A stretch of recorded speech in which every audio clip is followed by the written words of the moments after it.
Salam alaikum, vous êtes bienvenus tous de nouveau dans votre chaîne et dans le monde de PepaPlus.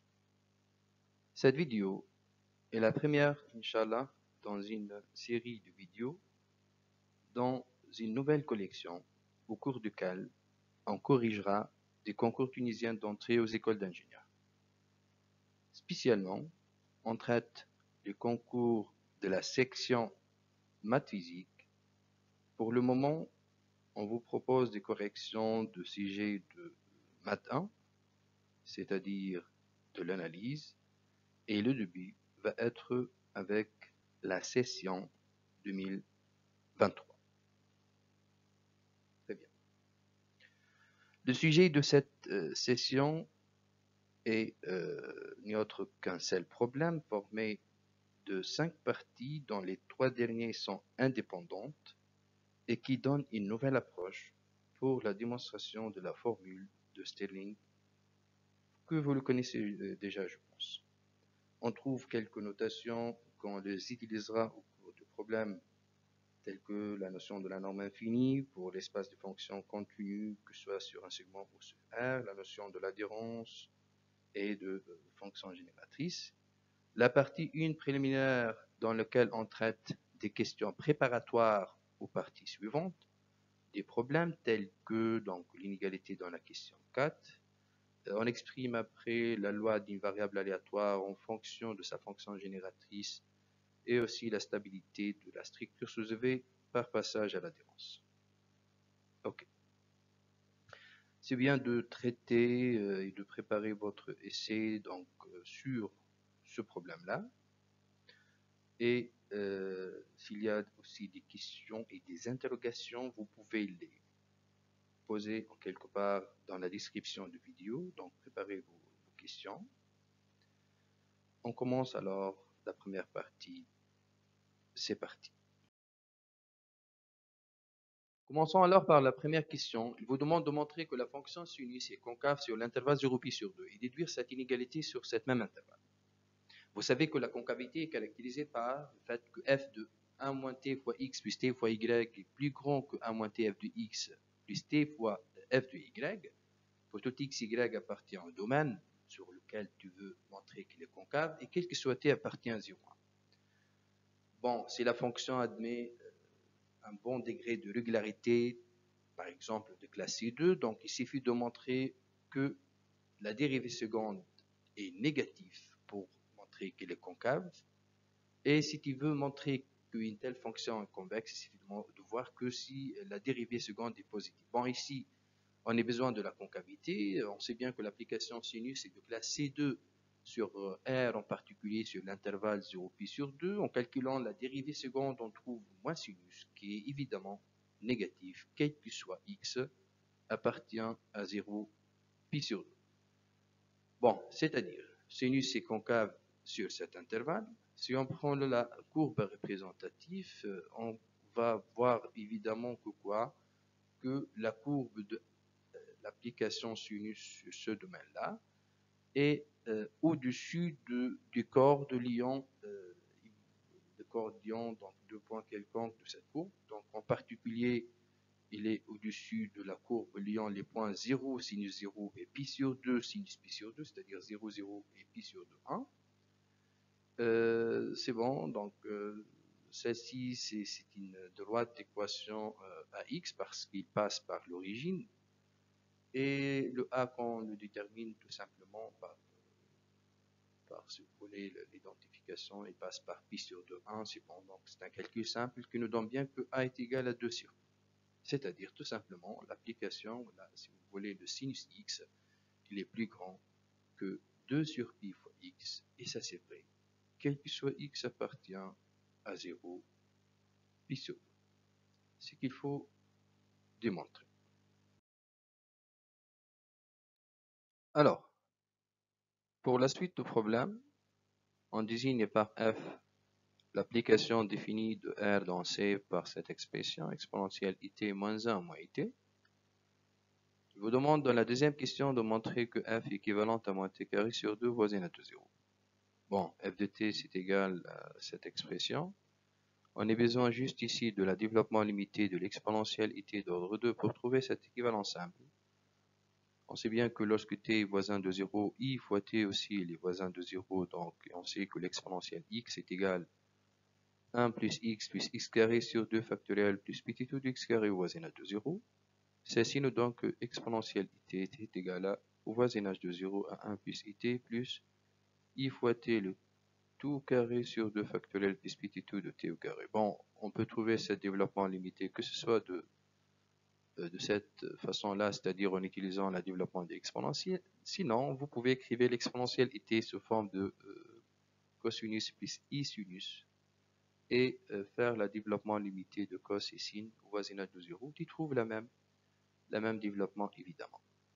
Bon, celle-ci nous donne que quoi? Que si on remplace dans l'expression de f, que f de t égale à quoi?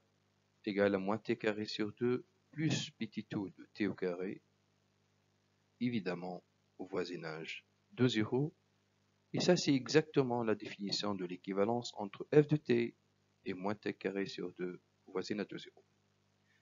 C'est bon, donc ça, c'est la question 2. Pour la question 3, il vous demande donc de montrer que le module de l'exponentielle x f de t, c'est égal à l'exponentielle moins 2x sinus carré t sur 2, quel que soit x positif et t dans R. Bon, ça, c'est un module de quoi? De x fois f de t, c'est-à-dire de x fois f de t, c'est un z dans C, c'est un module de exponentielle z. Et vous savez, donc ici, il suffit d'écrire la partie réelle et la partie imaginaire, donc c'est-à-dire écrivez z sous forme de a plus ib, et le module devient tout simplement l'exponentielle de la partie réelle, parce que le module de i fois quelque chose qui est réel, ça te donne bien 1. Bon, c'est-à-dire, écrivons les choses, x positif était dans R, le module d'exponentielle f de t, c'est égal à cette expression. Comme j'ai dit, il suffit d'écrire ce qui est au-dessus de l'exponentielle comme partie réelle et partie imaginaire. On trouve ça, c'est égal à exponentielle x cosinus t moins 1. Et remplaçant exponentielle it par son expression, la partie qui reste, c'est exponentielle i fois x fois sinus t moins t. Donc, comme j'ai dit, le module de l'exponentielle i alpha, ça c'est égal à 1 lorsque alpha est réel. Et c'est bon, ça te donne bien que quoi? Que la deuxième partie du module 1, donc il reste uniquement la première expression. L'exponentielle est toujours positive, donc le module c'est égal à lui-même, c'est-à-dire c'est un exponentiel de cosinus t moins 1, le tout fois x. Bon, pour terminer le travail, il suffit de trouver, voilà plutôt d'utiliser les formules Trigo, précisément celui qui donne une relation entre le cosinus de x et le sinus de x. Ok, donc en remplaçant cosinus t moins 1 par quoi? Par moins 2 sinus carré de t sur 2, on trouve bien ce qu'on cherche et ce qu'il faut démontrer.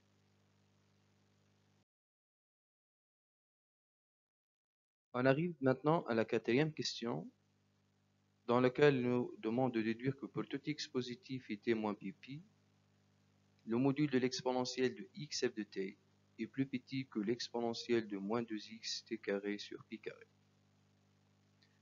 Faisons ensemble un peu de raisonnement descendant. Donc ici, on a dit que d'après la question 3, le module de l'exponentielle x f de t, on a démontré que c'est égal à exponentielle moins 2x sin carré de t sur 2. Donc vous remarquez bien ici que exponentielle, donc on sait bien que le passage à l'exponentielle est croissante exponentielle, donc ne change pas les inégalités. Il y a une multiplication par moins 2x. C'est-à-dire, ici, de démontrer ça, il suffit de démontrer que le sin carré de t sur 2 est plus grand que t carré sur pi carré. Si on montre ça, il nous reste juste de multiplier par moins 2x et passer à l'exponentielle.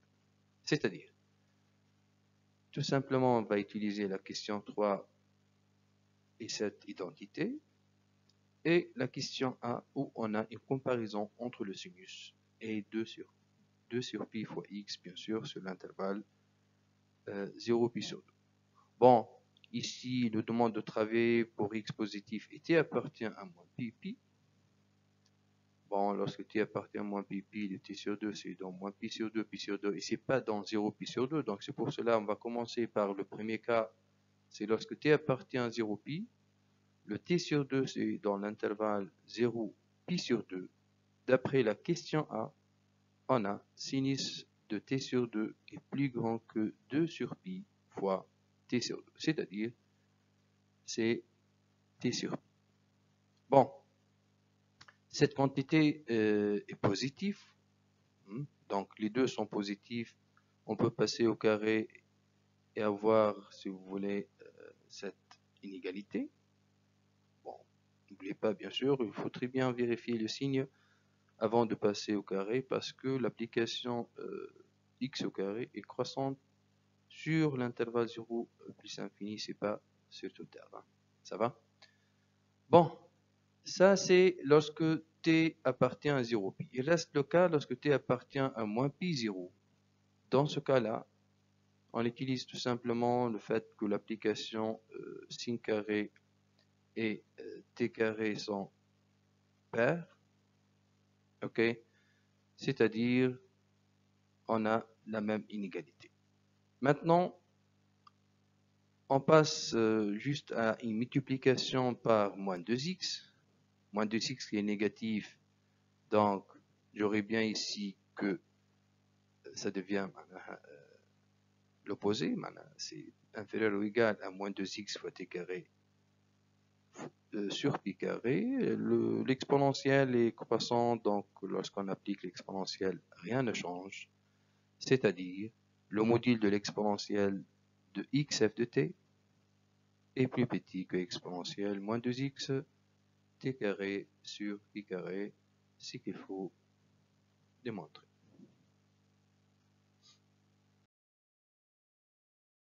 La question 5 maintenant, il vous donne une variable aléatoire entière et il vous demande de trouver une relation entre sa loi et sa fonction génératrice. C'est-à-dire, c'est de montrer que pour tout cas dans N, le P de x égale à k égale 1 sur 2 pi l'intégrale entre moins pi et pi de gx de exponentielle it fois exponentielle moins ikt dt.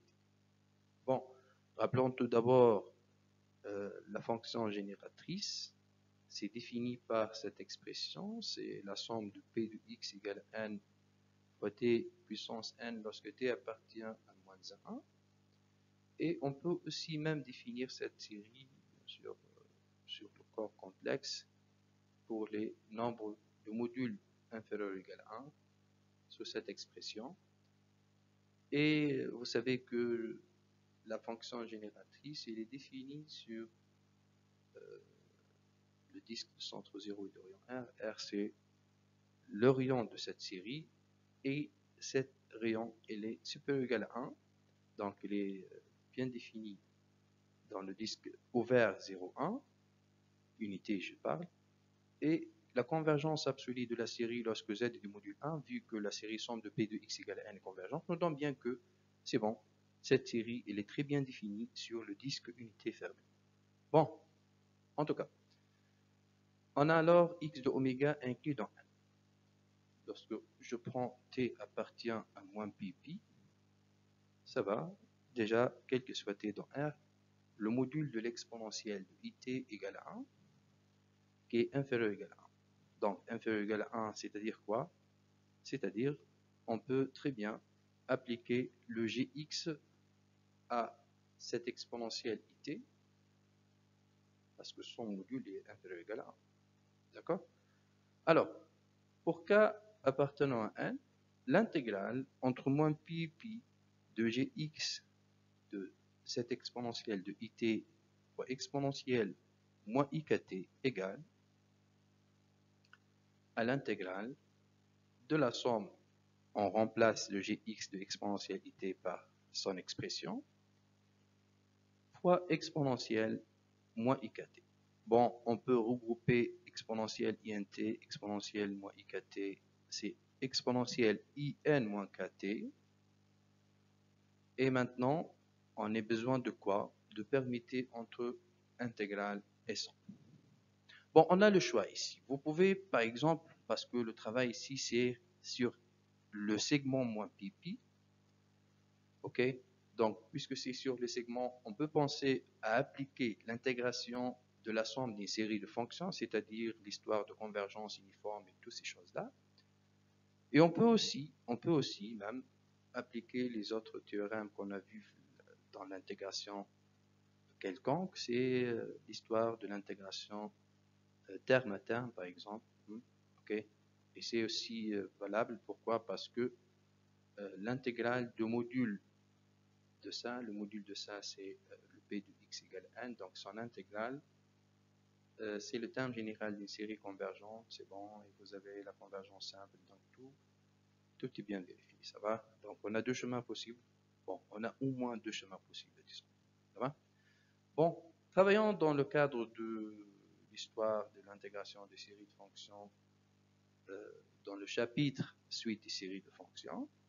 Si je prends in une suite de fonctions de i dans k tel que tous les in sont contenus, vous vous rappelez bien, et la convergence uniforme de la série somme du n de x, alors l'intégrale de la somme est égale à la somme de l'intégrale. Toujours, je vous rappelle que ce n'est valable que pour le travail sur des segments, pas plus. Ok? Bon, est-ce que ces hypothèses sont vérifiées? Bien sûr que oui. Pourquoi? Parce que l'application t associée p de x égale à n exponentielle i fois n moins kt est contenue sur l'intervalle moins pi. Et ça, c'est vrai, bien sûr, quel que soit k, excuse-moi, quel que soit n, c'est la continuité de l'exponentielle parce que k, c'est un paramètre. Pour la convergence uniforme, vous savez que dans la plupart des problèmes, si vous voulez, de cadre convergence uniforme, donc on a besoin de voir est-ce que la convergence normale est vérifiée. Donc c'est pour cela, voyons le sup sur l'intervalle moins pi de ce module-là. Le module, il reste uniquement le p de x égale à n parce que l'exponentielle i fois n moins k fois t de module 1, c'est bon. C'est-à-dire, ça nous donne p de x égale à n. P de x égale à n, c'est le terme général d'une série convergente, parce que c'est tout simplement P de x égale à n, c'est la loi de x, elle est convergente, et sa somme infinie égale à 1, c'est très bien connu. C'est-à-dire que la série de fonctions P de x égale à n exponentielle in moins kt converge normalement, et par suite, elle converge uniformément sur l'intervalle moins pi. Cela nous permet très bien de dire que l'intégrale de la somme égale à la somme des intégrales. On peut permuter. Ok?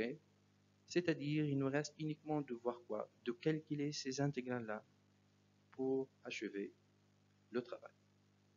Bon, vous avez l'intégrale entre moins pi de exponentielle in moins kt dt. Ça, c'est égal à quoi? À 2pi si n moins k égale à 0. n moins k égale à 0, c'est-à-dire je parle de l'intégrale entre moins pi et pi de 1 et 1 dt, de dt, donc ça c'est égal à 2pi, c'est-à-dire si n égale à k.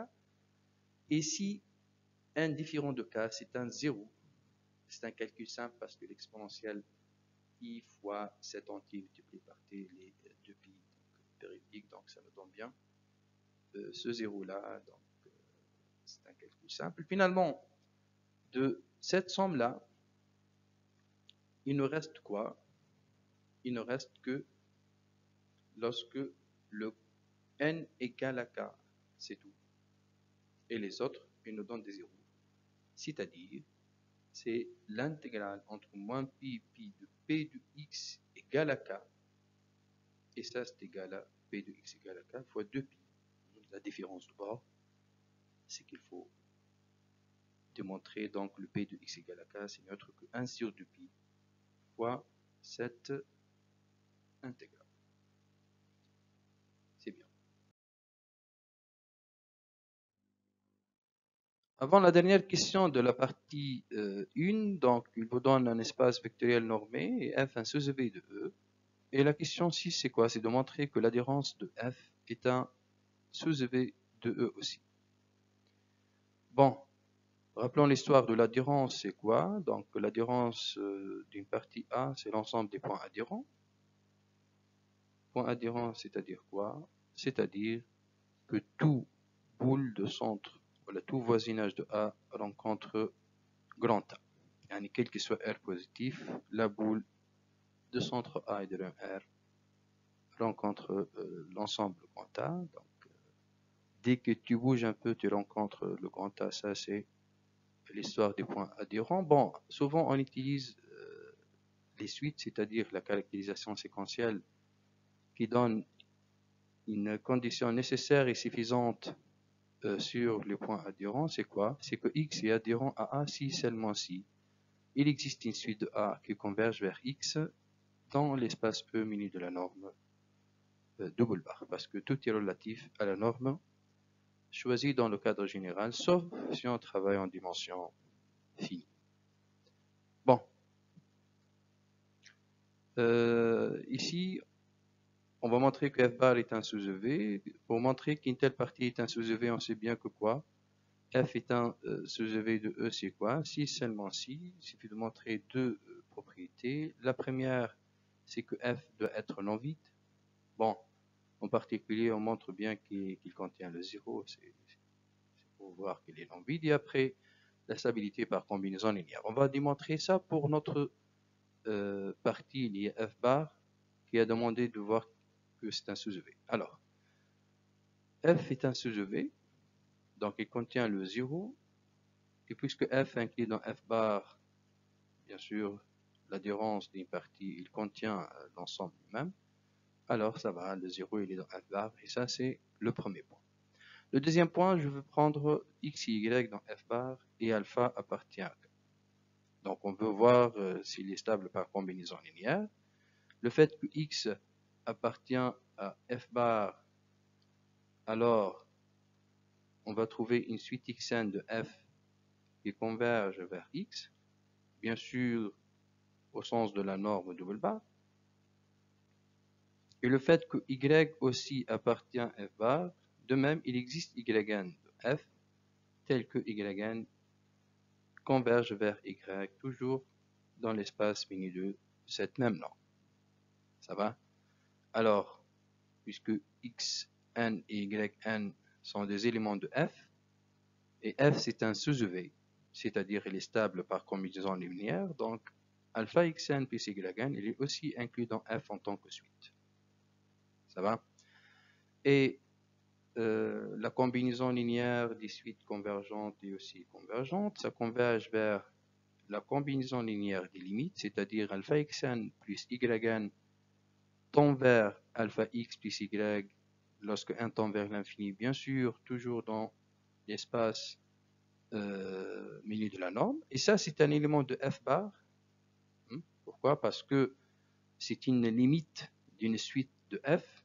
Donc, toute limite d'une suite de f, évidemment, elle est dans l'adhérence. C'est bon? Parce qu'on a une caractérisation, c'est une si seulement si. Un élément de l'adhérence, c'est une limite d'une suite, bien sûr, et une limite d'une suite de l'ensemble, c'est un élément de l'adhérence. Mais c'est très bien, voilà, l'idée n'est pas très délicate. Ici, ça te donne bien ce que tu veux, c'est-à-dire que F bar, c'est un sous-espace vectoriel de E. C'est qu'il faut exactement démontrer pour cette question. Et cela achève bien notre partie 1 de préliminaire.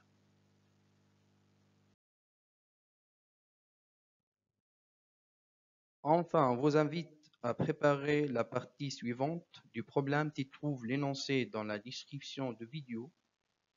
On trouve bien ici application du théorème de convergence dominée et la démonstration de Stirling avec l'approche probabiliste. S'il y a des commentaires et des opinions, bien sûr, vous pouvez le mettre dans la description. Prépa Plus, ici, c'est pour éclairer votre chemin de réussite Bonne chance dans le concours. Salam.